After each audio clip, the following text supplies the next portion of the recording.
사람은 이 세상에 살아가면서 누구나 형통한 삶을 살기를 원합니다.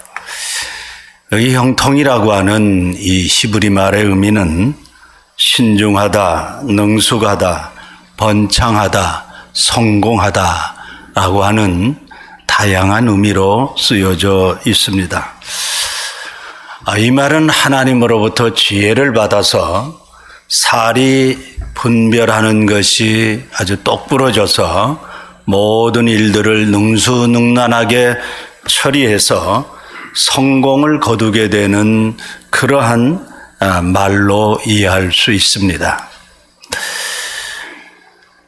그래서 이 형통한 삶이라고 할 때 가장 먼저 우리가 생각해야 할 것은 하나님과의 관계가 잘 유지되고 있는가, 하나님과의 관계가 어떠한 그런 모습인가 하는 것을 우리가 생각해야 합니다. 하나님과의 관계가 잘 이루어질 때 하나님이 우리에게 약속하신 복을 누리며 살게 되는 것입니다. 세상 사람들이 이 세상을 살아가면서 가장 바라는 것은 사실 육신적으로 잘되고 풍성한 삶을 살기를 원합니다. 그건 누구도 부정할 수 없는 사실이에요. 세상 사람들의 관점에서 보면 그것이 형통한 삶이라고 할 수도 있고, 또 그리스도인들의 삶 속에서 보아도 이 세상을 살아가면서 육신적인 삶이 잘되고 풍성한 삶을 바라지 않는 사람 아무도 없습니다. 그런데 우리가 그러한 삶을 원한다고 해서 되는 것이 아니라 먼저 하나님과의 관계가 잘 유지될 때 하나님께서 주시는 지혜를 가지고 우리는 세상에서 번창할 수 있는, 그러니까 어떻게 보면 그리스도인들의 삶은 영육의 형통함이죠. 영육의 그 번성함을 누리며 살아갈 수 있다는 것이죠. 세상 사람들의 눈은 자신들의 눈에 보이는 삶에만 초점을 맞추고 살아가고 있지만 그리스도인들의 삶은 보이는 삶보다 보이지 않는 삶에 더 초점을 맞추고 살아가는 사람들이다 하는 것입니다. 그래서 우리가 이 세상을 살아갈 때에 하나님과의 관계가 형통한 삶의 근원이 된다고 하는 사실들을 우리는 잊지 말아야 합니다. 우리가 형통한 삶을 살기 위해서는 어떤 마음의 자세, 삶의 모습을 나타내며 살아가야 할까? 1절에서 11절 말씀을 우리가 두 번 생각함으로 새해에 결단하는 그러한 시간이 되기를 원합니다. 첫 번째로 생각하는 것은 우리가 살아가면서 삶에서 혈기나 분노하는 모습을 버려야 한다는 것입니다. 삶에서 혈기나 분노하는 모습을 버려라. 1절 말씀을 보십시오. 여호와의 종 모세가 죽은 후에 여호와께서 모세의 수종자 눈의 아들 여호수아에게 말씀하여 이르시되 그랬습니다. 거기 1절에 보니까 여호와의 종 모세가 죽은 후에 라고 했습니다. 이 모세라고 하는 인물을 생각해 보면 하나님의 능력을 통해서 이스라엘 백성들을 애굽에서 구원해서 약속의 땅 가나안으로 지금 향해서 가고 있는 사람입니다. 그런데 이 애굽에서 나온 이스라엘 백성들의 모습을 우리가 쭉 성경을 통해서 찾아보면 삶의 환경이 조금만 나빠지면 분노하고 원망하고 불평하는 삶으로 살았던 사람들이 바로 출애굽한 이스라엘 백성들입니다. 이런 백성들을 이끌고 모세는 가나안 땅으로 행진을 하고 있는데 그런 것들을 다 받아주면서 가고 있는 모세의 이 인격 지도력은 아주 탁월합니다. 그래서 이스라엘 백성 중에 모세와 같은 지도자가 다시는 없을 정도였습니다. 모든 면에서 자격을 갖춘 그런 지도자라고 말할 수 있습니다. 그런데 이런 지도자가 하나님의 명령에 온전히 순종하지 못하는 모습을 그의 일생 중에 딱 한 번 나타냅니다. 민수기 20장에 보면 이스라엘 백성들을 광야로 이제 40년 동안 방황하는 삶을 삽니다. 이스라엘 백성, 우리 가데스 바네스의 사건을 알죠? 저들이 하나님과 모세 또 12명의 정탐꾼들의 그 보고를 듣고 원망하고 불평하자 성경은 밤새도록 곡했다 그렇게 표현하고 있는데, 그래서 저들이 40년 동안 방황하는 삶을 살게 됩니다. 그 40년 동안 방황하는 삶이 거의 끝날 때 그 시점에 이스라엘 백성들이 다시 가데스 바네로 돌아오게 됩니다. 그런데 그 가데스 바네에 다시 돌아와서 물이 없어요. 사막이니까 물이 없을 수 있잖아요. 그런데 거기에서 다시 물이 없음으로 인해서 하나님 앞에 모세에게 다가와서 원망하고 불평하는 말을 합니다. 너희가 어찌하여 여호와의 회정을 이 광야로 인도하여 우리와 우리 짐승이 다 여기서 죽게 하느냐? 이스라엘 백성들은 광야 40년 동안을 지나가면서 어떻게 저들이 물을 먹은 거 알아요. 하나님께서 반석에서 물을 솟아오르게 해서 이 세상에서 가장 좋은 물을 먹었어요. 반석에서 나오는 물이 이 세상에서 가장 좋은 생수라고. 그 물을 먹었는데 저들은 하늘에서 떨어지는 만나 양식을 먹었는데 어떻게 40년 동안 저들이 먹고 마셨는가 하는 것을 다 체험한 사람인데 가데스 바네에 다시 와서 물이 없으므로 모세에게 시비를 걸고 원망을 했다 그런 말이에요. 그때 40년 동안 하나님의 연단을 받았으면 조금 성숙한 모습을 보여주었으면 좋았을 텐데 이 이스라엘 백성들은 그렇게 하지를 못해요. 여전히 원망과 불평으로 일관했다 그런 말이에요. 40년간 하나님의 연단을 받았음에도 불구하고 어떤 결정적인 순간이 오니까 자신들의 분노를 참지 못하고 원망과 불평이 쏟아져 나오는 것이, 이것이 연약한 인간의 모습이다 그런 말이에요. 우리의 삶도 마찬가지죠. 우리가 이스라엘 백성들과 좀 나은 게 있을까요? 이스라엘 백성들보다는 좀 나은 게 있을 것 같아요. 그러면 모세와 비교해 봤을 때 우리가 모세보다 좀 나은 게 있을까요? 모세하고 비교해 보면 안 될 것 같아. 오랫동안 신앙생활을 해서 내 믿음이 좀 성장했네 라고 생각했는데 삶에 약간 손해보는 사건이나 피해를 본다는 어떤 결정적인 환경이 다가오거나 사람이 다가오면 원망하고 불평하는 것이 툭툭 튀어나온다. 자신의 분노를 참지 못한다. 모세에게 다가와서 시비를 거는 이 이스라엘 백성들, 분노와 혈기가 올라왔던 것 같아요. 그때 모세가 그것도 참아야 되는데 하도 백성들이 40년 동안 그렇게 오니까 모세가 너무너무 분노했던 것 같아요. 그런데 모세가 불편한 마음을 가다듬고 하나님 앞에 나가서 기도합니다. 하나님이 다시 모세에게 응답을 주셨는데 너 지팡이를 가지고 내 형 아론과 더불어 그들을, 모든 이스라엘 백성들을 반석 위에 모이게 하라. 그리고 너는 반석을 명령하여 그 반석에서 물을 내게 해서 회중과 너희 짐승을 다 마시우게 하라 그랬어요.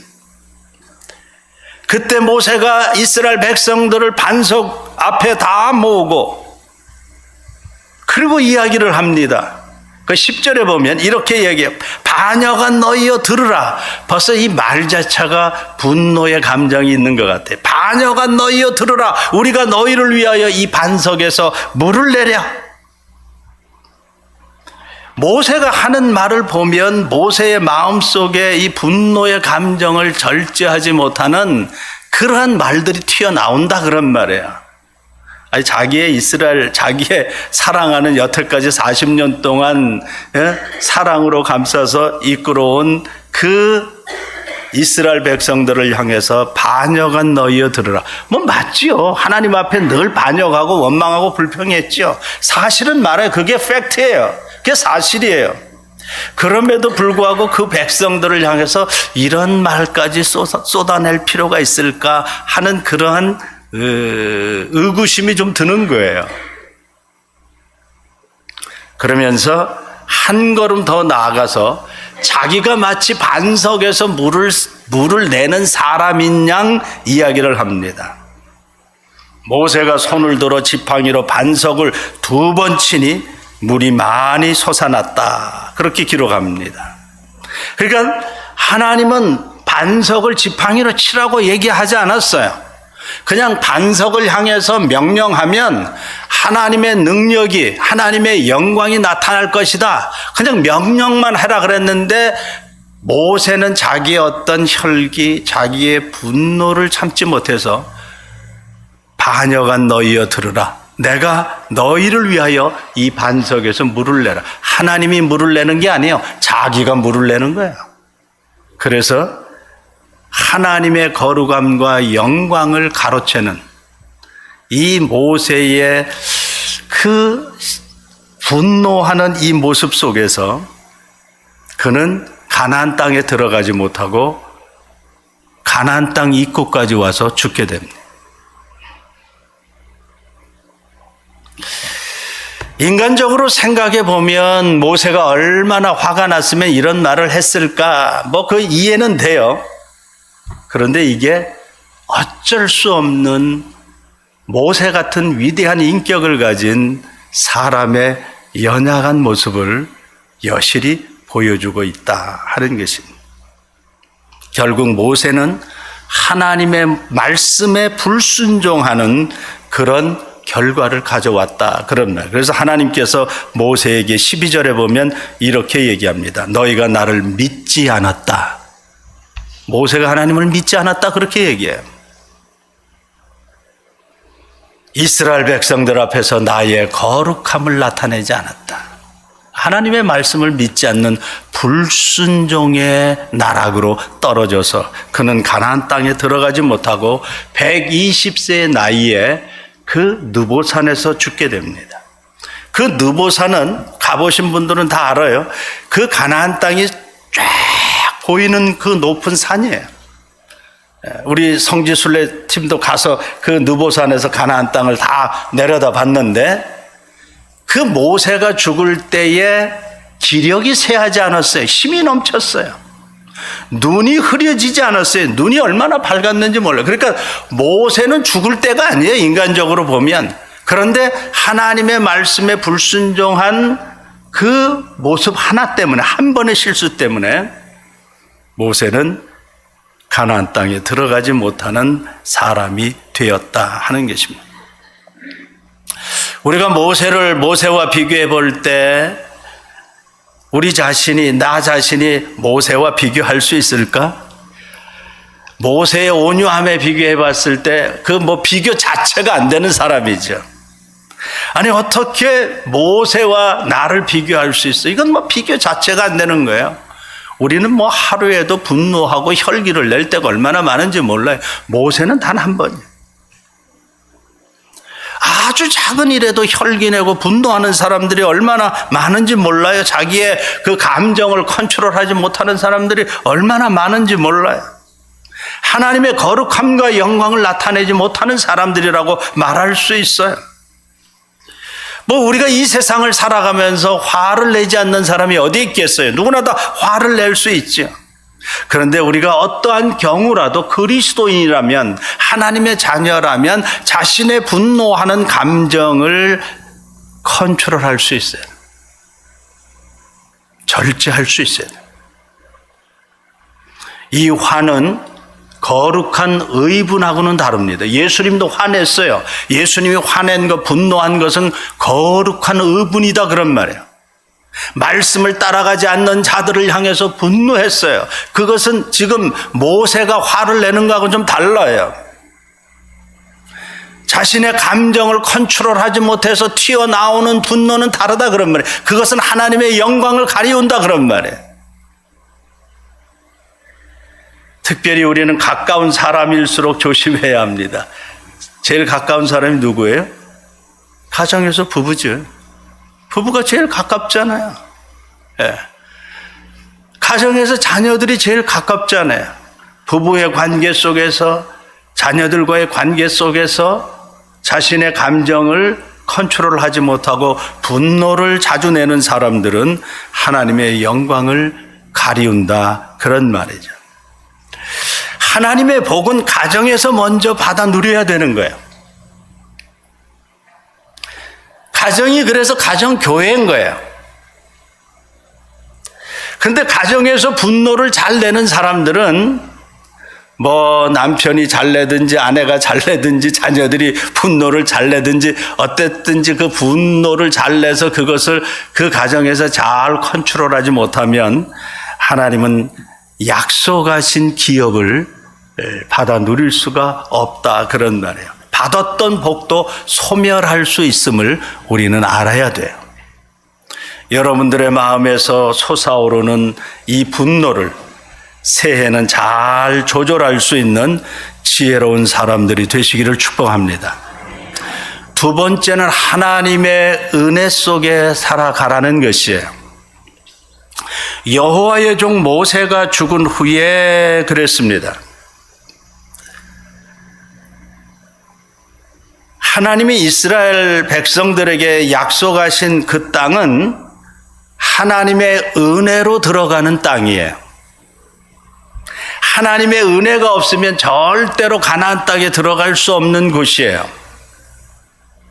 근데 구약 성경에서 보면 모세는 율법을 받은 사람이에요. 이스라엘 백성들을 위해서 시내산에서 율법을 처음으로 받은 사람이고, 그래서 구약 성경을 우리가 보면 모세는 율법의 대표자로 나오는 사람이에요. 가나안 땅은 천국으로 예표되는 것이에요. 그 사람이 천국에 들어가는 것은 율법으로 들어가는 것이 아니에요. 거기는 하나님의 은혜로 들어가는 것이에요. 그러니까 모세의 사명은 이스라엘 백성들을 가나안 땅이 보이는 입구까지 인도하는 것이 모세의 사명이었다 그런 말이에요. 율법의 사명은 내가 죄인인 것을 깨닫게 해주는 곳까지 인도하는 것이 율법의 사명이다 그런 말이에요. 율법의 역할이다 그런 말이에요. 그래서 율법을 통해서 내가 죄인이구나 하는 것을 깨닫게 되고, 그래서 나가 내 죄를 예수 그리스도 앞에 고백함으로 예수 그리스도의 은혜로 우리가 죄 용서함 받고 천국에 들어가는 것이다. 그것을 가나안 땅이 우리에게 상징적으로 보여주는 모습이다 그런 말이죠. 특별히 여호수아라고 하는 이름을 헬라 말로 번역을 하면 예수요. 예수와 똑같은 이름이라고요. 예수라고 하는 이름의 뜻은 하나님이 구원이시다 그런 말이에요. 그래서 여호수아는 예수의 예표가 되는 사람으로 성경에서 우리에게 보여주고 있다 그런 말이에요. 그러니까 여호수아가 이스라엘 백성들을 데리고 가나안 땅으로 들어가게 되는 것이다 그런 말이에요. 그러니까 여호수아의 사명은 이스라엘 백성들을 끌고 가나안 땅 천국으로 들어가는 것이 그의 사명이었다. 그래서 모세는 가나안 땅에 들어갈 수 없는 그러한 모습을 우리에게 보여주고 있다 하는 것입니다. 우리가 이 세상을 살아가면서 우리 각자가 받은 사명이 다 달라요. 우리가 주님의 일을 하는 데의 사명은 다 다르지만 천국에 들어가는 그 길은 율법으로 지킴으로 들어가는 것이 아니라 오직 주님의 은혜로 들어가는 줄 믿으시기 바랍니다. 주님이 주신 은혜를 가지고 믿음으로 들어가는 것이에요. 에베소서 2장 8절에서 9절 이 말씀을 우리에게 너무나 잘 이렇게 표현하고 있는데, 너희는 그분의 은혜로 믿음으로 말미암아 구원을 받았으니 이것이 너희에게서 난 것이 아니라 하나님의 선물이라. 행위에서 난 것이 아니니 이는 누구든지 자랑하지 못하게 함이라. 은혜로 들어간다, 그런 말. 우리 은혜라고 하는 말을 너무 잘 알잖아요. 은혜는 받을 자격이 없는데 하나님이 거저 주시는 선물이에요. 거저 주시는 거예요. 나는 구원받을 자격이 없는데 하나님이 은혜로 나에게 구원을 주신 거야. 나는 천국에 들어갈 자격이 안 되는데 하나님이 천국에 들어가실 수 있는 은혜를 베풀어 주신 거예요. 자격자로 인정해 주셨다, 그런 말이에요. 나는 하나님의 복을 받을 자격이 없는데 하나님이 그냥 은혜로 나에게 복을 주었어요. 그래서 어떤 사람들 보면 복이 막 그냥 그 사람을 따라다니는 사람처럼 보이잖아요. 그러니까 하나님이 그냥 복을 주시는 거예요. 나는 건강할 수 있는 그런 요건이 하나도 없는데 하나님이 나를 건강하게 해 주셨어요. 나보다 건강한 사람보다 훨씬 더 장수하고 아주 병 한 번 걸리지 않고 사는 사람들이 있어요. 그 하나님의 은혜예요. 받을 자격이 없는데 하나님의 은혜 속에, 은혜의 강물 속에 젖어서 살면 형통한 삶으로 나아가게 될 줄로 믿습니다. 무엇인가 내 힘으로 무엇을 이루어보려고 하면 주님의 역사하심을 체험하지 못하는 거예요. 무엇인가 내 지혜로, 내 경험으로, 그냥 머리를 좀 써서 어떤 술수를 부려가지고 내 인생을 한번 좀 잘 해보겠다 하면 그 일이 안 돼요. 힘들지, 어렵지, 자꾸 꼬이지, 뒤틀리지. 은혜가 없기 때문에, 은혜 속에 살지 않기 때문에. 은혜 속에 살면 주님이 우리의 인생길을 인도해 가신다, 그런 말이에요. 하나님의 은혜로 사는 사람들은 삶의 여유가 있어요. 팍팍하지 않아요. 여유가 있다고요. 너그럽다고요. 관용할 수 있다고요. 언제나 율법의 잣대를 들이대는 사람이 팍팍해요. 여유가 없는 삶을 살아가는 삶이 피곤하다, 그런 말이죠. 기쁨과 즐거움을 상실하며 살아가요. 주님이 허락하신 천국의 복을 누리지 못하고 살아가요. 마지막 그냥 숨이 넘어가는 순간에 하나님이 은혜를 베풀어 주셔서 천국에 들어갈 수 있을런지는 몰라도 그 살아가는 삶이 너무 팍팍하고 힘든 거예요. 왜? 은혜가 없어서 그래요.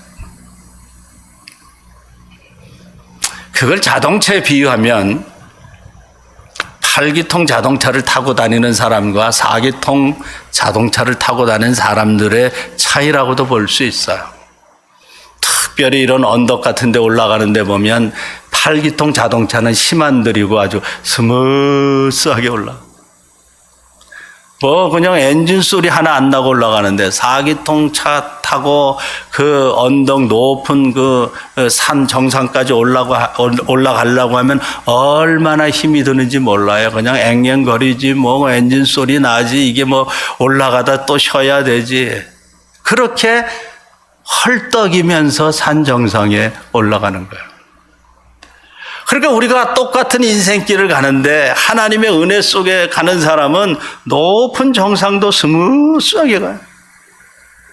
근데 4기통 차를 타고 가는 인생길을 가는 사람들은 똑같은 인생길을 가는데 헐떡이면서 가요. 여유가 없이 가요. 기쁨이 없이 가요. 평안함이 없이 가요. 똑같은 하나님의 말씀을 듣는데 어떤 사람들은 기쁨으로 들어요. 감사함으로 들어요. 감격함으로 들어요. 아멘 하고 들어요. 근데 어떤 사람들은 노멘으로 들어요. 한 귀로 들어갔다가 끝나고 나가는 시간 한기로 다 사라져 버려요. 마귀가 와서 빼앗아 가는 것이. 한평생 같은 인생길을 가고 있는데 가는 인생길의 삶의 모습이 너무너무 다른 거예요. 여러분들 같은 인생길을 가는데 웃으면서 가세요. 네, 웃으면서 가세요. 찡그리지 말고 가세요. 어차피 하나님이 허락하신 시간 안에서 살다 가는 거예요. 누구도 그 시간을 벗어나서 갈 수 없는 거예요. 우리 성도님들 보면 언제나 싱글벙글하는 분이 계세요. 지금도 계시네. 네. 그런 분들을 보면 제가 도전을 받아요. 새해 여러분들은 주님의 은혜 속에 풍성한 삶을 누리면서 형통의 길로 가기를 축원합니다. 셋째로 하나님의 말씀을 따라가야 합니다. 3절 말씀을 보세요. 자, 우리 다 같이 한번 읽읍시다. 눈 감고 있는 사람이 있어서 우리 하나님 말씀을 읽습니다. 자, 3절 시작.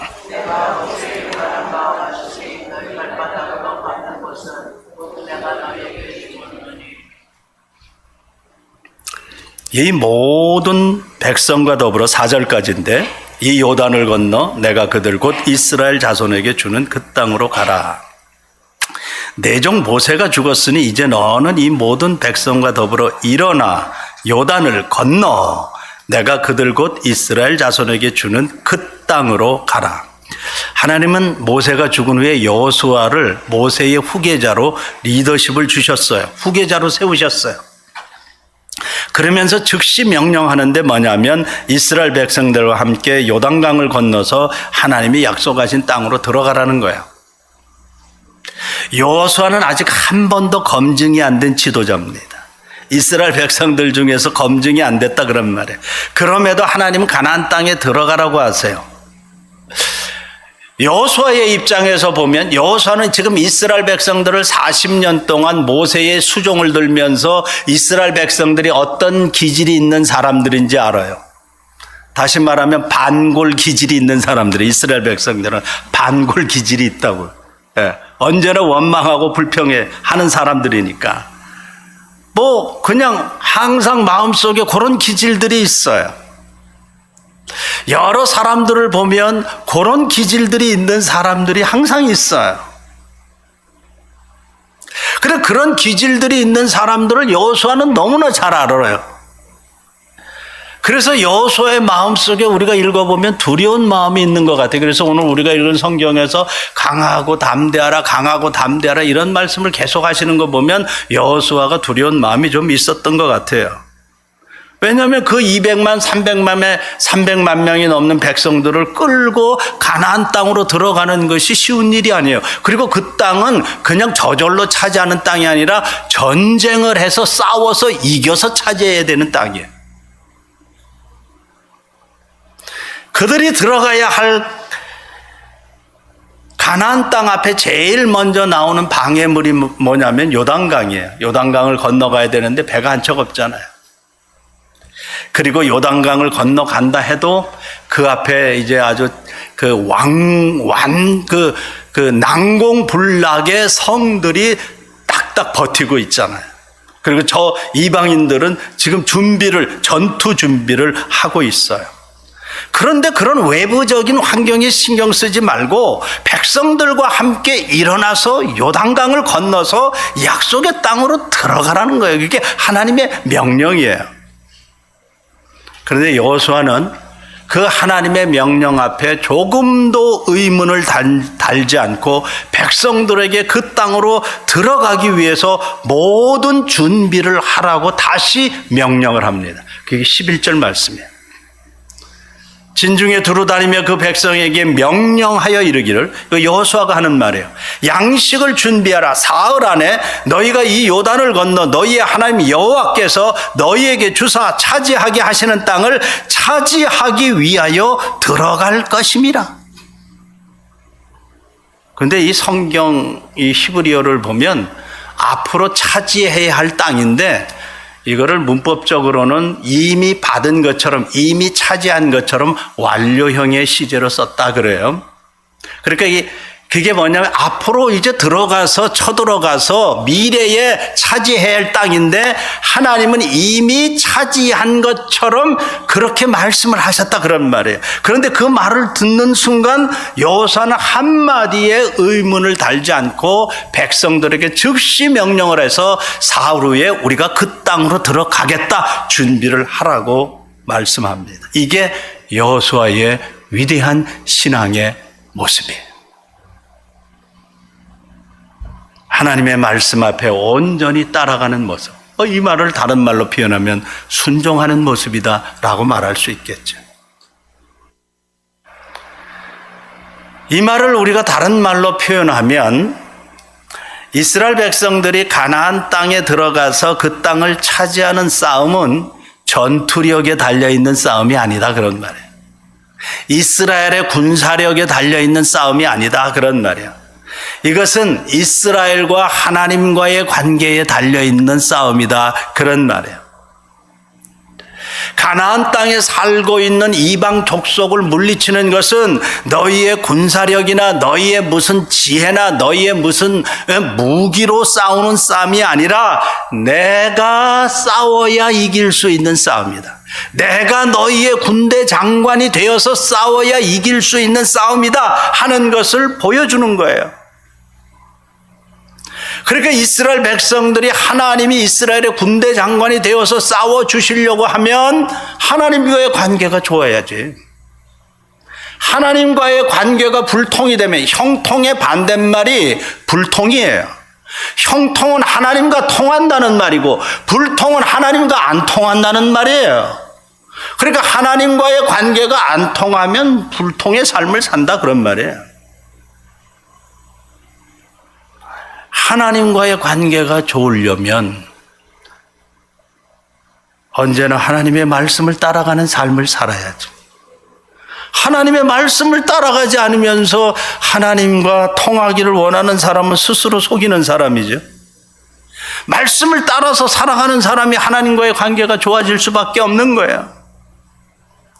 그러니까 우리가 이 세상을 살아가면서 싸워야 하는 매일의 삶은 우리의 힘으로 싸우는 것이 아니다 그런 말이에요. 누구의 힘? 하나님의 힘으로 싸워야 돼. 우리의 영적인 전쟁은 우리의 힘으로 싸우는 게 아니에요. 하나님의 은혜로 하나님의 힘으로 싸우는 거예요.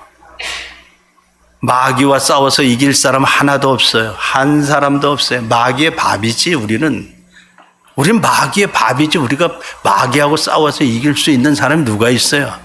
하나님이 내게 힘 주시고 하나님이 나를 붙들어 주셔야, 하나님이 우리의 군대 장관이 되어 주셔야 우리가 마귀의 싸움에서 이기고 우리의 이 세상살이 속에서의 삶 속에서 이기고 나아갈 수 있는 것입니다. 우리는 악한 세력과 싸워서 이길 힘이 없어요. 우리 너무너무 연약한 존재예요. 우리가 경영하는 기업을 누가 경영해 주셔야 돼? 하나님이 경영해. 주님이 경영해 주셔야 내가 주님의 지혜를 가지고 잘 경영할 수 있는 거예요. 우리의 가정을 하나님이 세워주셔야 우리의 가정이 형통의 복을 받을 수 있는 거예요. 우리의 건강을 하나님이 지켜주셔야 우리가 건강하게 장수할 수 있는 거예요. 그러니까 우리가 이 원리를 알아야 돼. 우리가 한평생 힘들고 애쓰고 기업한다고, 장사한다고, 직장생활 한다고 다 잘 되는 게 아니다 그런 말이에요. 하나님과의 관계가 좋아서 하나님이 우리를 형통의 삶으로 인도하실 때 우리의 삶이 풍성하게 된다 그런 말이에요. 여러분들이 지금까지 여러분들이 교회 가고 마음 먹고 진행해온 일들이 여러분들의 계획대로 된 게 얼마나 돼요? 여러분들의 인생의 삶이 여러분들의 계획대로, 여러분들의 소원대로, 여러분들의 꿈대로 펼쳐진 것이 얼마나 돼요?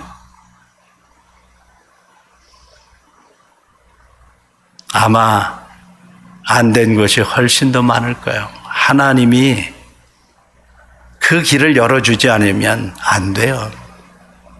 꼬여요. 막혀요. 짜증나는 일들만 생겨요. 그러면서 우리는 하나님 앞에 많은 이유들을 듭니다. 하나님, 이 말씀은 도저히 내가 감당할 수 있는 말씀이 아니에요. 내가 행할 수 있는 말씀이 아니에요. 왜냐하면 이 말씀은 옛날이나 적용될 수 있는 말씀이지 오늘 이 시대에는 현실과는 너무 동떨어진 말씀이에요. 그렇게 하나님 앞에 이야기해요. 하나님, 이 말씀은 나의 경험이나 나의 지혜나 나의 지식으로 이해가 안 되는 말씀이고 이렇게 하다가는 손해봐요. 그래서 나 도저히 못해요. 그렇게 우리는 하나님 앞에 항변해요.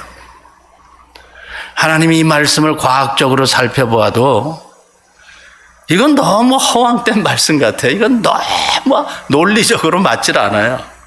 그래서 나는 이 말씀을 따르지 못합니다. 그래서 우리는 하나님의 위대하신 손길을 체험하지 못할 때가 너무 많은 거예요.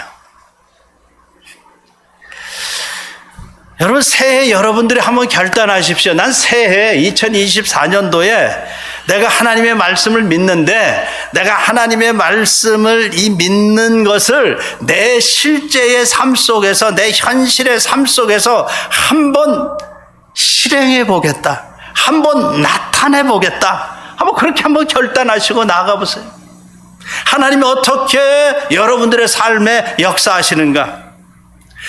내 삶의 손해를 보는 한이 있더라도 내가 이게 하나님의 말씀이니까 내가 한번 정직하게 하나님의 말씀대로 살겠다.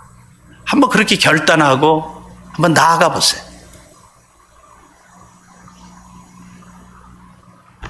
제가 어느 목사님이 하는 간증을 하나 이야기를 듣는 중에 야, 참 그 성도님들 가운데 이런 성도님들이 계시는구나 하는 걸 들었어요. 그게 뭐냐면 주의소를 하시는 분들인데, 한국의 얘기예요. 한국에서 주의소를 하는데, 주의소를 하다 보면 이제 영수증을 끊어주는데, 지금은 안 그러는데 옛날엔 그랬대요. 영수증을 끊어주는데 기름을 넣고 영수증을, 백지 영수증을 달란다 그래요. 그러면 백지 영수증에 아마 자기가 금액을 써서 회사에 아마 내는 모양이에요. 그러니까 기름을 넣은 것보다 금액을 더 엄청나게 불려서 썼겠죠. 그리고 남는 돈을 본인이 착복을 하는지 뭐 어떻게 유용을 하는가 봐요. 그런데 그런 일들이 거의 비일비재했대요. 근데 그런 사람들이 다 회사 차고 뭐 이런 차, 단골 차고 그러니까 그렇게 안 해줄 수가 없다는 거예요, 주유소에서는. 왜냐하면 그 손님들이 떨어져 나가는 걸 걱정을 해서 다 그냥 영수증을 백지로 달래면 백지로 다 줬대요. 그런데 한 집사님이 말씀에 도전을 받고 내가 한번 정직하게 이 주유소를 경영해 보겠다. 왜냐하면 모든 주유소 다 그렇게 이야기를 하니까. 그래서 그렇게 결단을 하고 그 다음부터 오는 손님들이 이제 백지 영수증을 달라 그러면 오늘부터는 그렇게 할 수가 없습니다. 내가 그냥 정직하게 영수증을 띄워 주기로 내가 결단을 했습니다. 그래서 그 기름 넣은 대로 영수증을 끊어서 띄워줬다는 거예요. 그러니까 손님들이 오겠어요, 안 오겠어요? 아니 뭐 주유소가 여기밖에 없나? 저기 가도 주유소인데. 그리고 손님들이 떨어져 나가기를 시작했다는 거예요. 근데 그 사람들은 매일 이렇게 단골로 오는 그런 손님들이니까. 그래서 시간이 한 달, 두 달 지나니까 그 매상이 뭐 반 이상으로 팍 떨어지면서 야, 이렇게 나가다가는 이거 주유소 경영할 수 있겠나? 그런 그 걱정이 확 생기더라는 거예요. 그래서 이걸 어떻게 할까? 그리고 주님 앞에 나가서 기도하는데 내가 하나님 말씀대로 한번 정직하게 살기 위해서 했는데 하나님 주의소 망하게 생겼습니다. 그리고 기도를 하는데 이상한 일들이 생겨났어요. 이제 그 근처, 주유소 근처에 이제 공장지대가 많이 있었던가 봐요. 근데 공장 사장이 운전사를 데리고 기름을 이 주유소에 와서 넣어라. 그래서 그 기업하는 사장이 운전소를 데리고 와서 이 주유소에서만 기업을 누라고 그렇게 데리고 오는 사람들이 늘어나기를 시작했다는 거예요. 그 주유소의 소문이 그 근처의 공장지대에 퍼져나가기를 시작하는 거예요. 야, 저 주유소에는 기름 넣은 그대로 영수증을 끊어주는 주유소다. 그 소문이 점점 퍼져나가서 그 사장들 귀에까지 들어가게 된 거예요. 아니, 세상에 이 시대에 이렇게 정직하게 영수증을 끊어주는 주유소도 있나? 그러면 그 주유소 가야지. 그래서 그 사장들이 그 운전수를 데리고 와서 기름은 꼭 이 주유소만 넣어라. 그래서 그 주유소가 반전의 사건이 일어났다는 거예요. 여러분 놀랍지 않습니까? 이건 현실의 삶에서 체험한 그 집사님의 간증이에요. 하나님의 말씀대로 했더니 손해보는 것 같은데 하나님이 기가 막히게 반전의 역사를 터뜨려 주신 거예요. 새해 첫 주일을 맞이하는 이 시간에 결단하십시오. 나는 새해 어떤 일이 있어도 하나님의 말씀대로 따라 살겠다. 내가 이해가 되든지 이해가 안 되든지 손해가 오든지 손해가 안 오든지 내가 손해를 보는 한이 있더라도 이게 하나님의 말씀이면 내 말씀대로 가겠다. 꼼수 부리지 말고 술수 쓰지 말고 그냥 하나님의 말씀대로 가겠다. 그게 여호수아의 모습이라고요. 요단강을 어떻게 건너? 배 한 척이 없는데 그 철병거를 무지한 이 이방 족속들을 어떻게 물리쳐? 두려움이 앞서져요. 그런데 그건 하나님이 가라 그랬으니까 맡겨놓고 나는 가겠다는 거지. 그래서 백성들에게 명령한 거죠. 준비하라. 사흘 후에 우리는 가나안 땅을 차지하기 위해서 간다. 앞으로 차지할 건데 여호수아의 마음속에는 이미 차지한 것처럼 느끼고 확신을 갖고 나가는 거예요. 그게 믿음이죠. 그게 신앙의 위대함이에요. 그러니까 우리가 신앙생활하면서 이런 거를 좀 체험해야 기쁨이 있지 않아요? 네. 이런 거를 좀 체험해야 야 하나님 살아계시구나 그런 거 알지 않아요? 내가 수고한 만큼 얻으면은 그건 일반 사람도 내가 수고한 만큼 얻잖아요. 부지런하게 수고하면 수고한 만큼 얻지. 그 하나님의 일반 은총에 따라서 얻지.